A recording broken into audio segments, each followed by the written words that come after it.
Guys, what's up? My name's Swords, and today I'm going to be showing you guys how to win more team fights in Season 7 of Apex Legends. This video is meant for inexperienced or newer players, as a lot of the tips in this video, experienced players already do. So, stick around to the end for a bonus tip, and I hope this info helps. First things first, trust your ears, not just your eyes.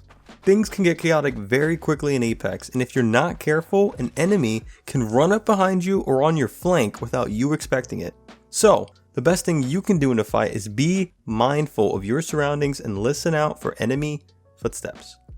Enemies can be very loud when running around, so if you listen carefully enough, you can hear them behind walls, running around corners, looting death boxes, and moving together.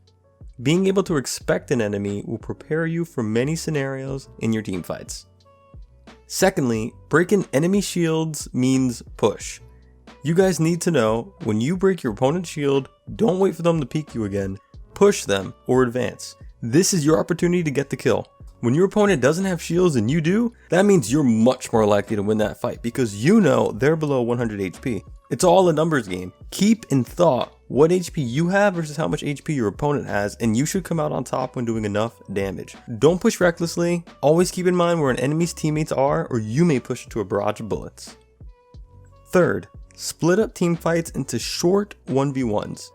In Apex, you're going to be in plenty of situations where you're fighting 2 or more people, so the best way to dismantle teams is to split up your opponents or fight them when they're split away from the team.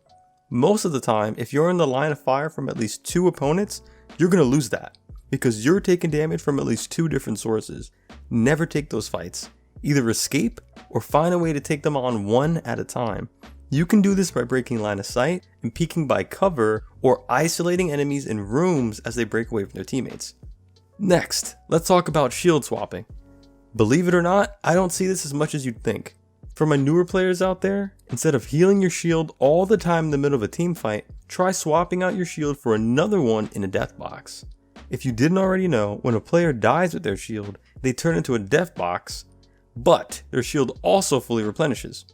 This means thirsting a down player and taking their shield can be a method for a shield swap, or if you're in a hurry, just pick up a shield from a nearby death box, even if it's lower rarity than your own.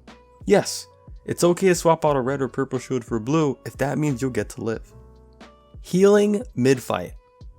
I don't see enough beginners doing this yet, but it's very important. Be sure to stay on top of your health management. It's okay to heal during a fight if you can.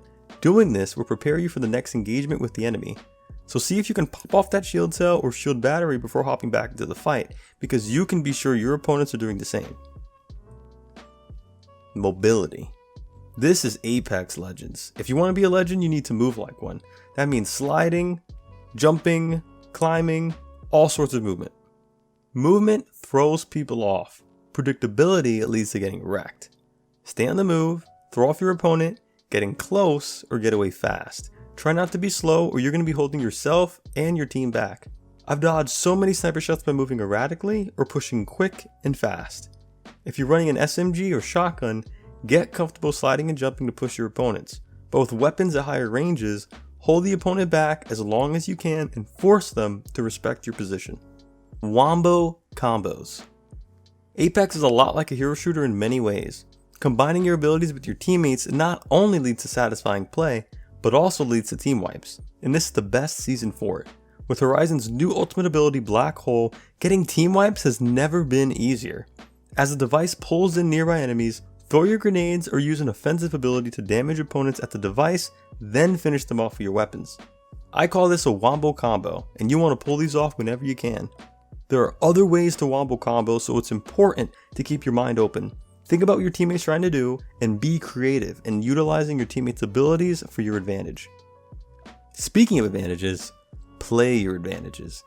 That means try to take the high ground and hold it. Winning fights is always easier on the high ground, and it can be safe sometimes, giving you a second or two to heal or reload. But advantages just doesn't mean high ground.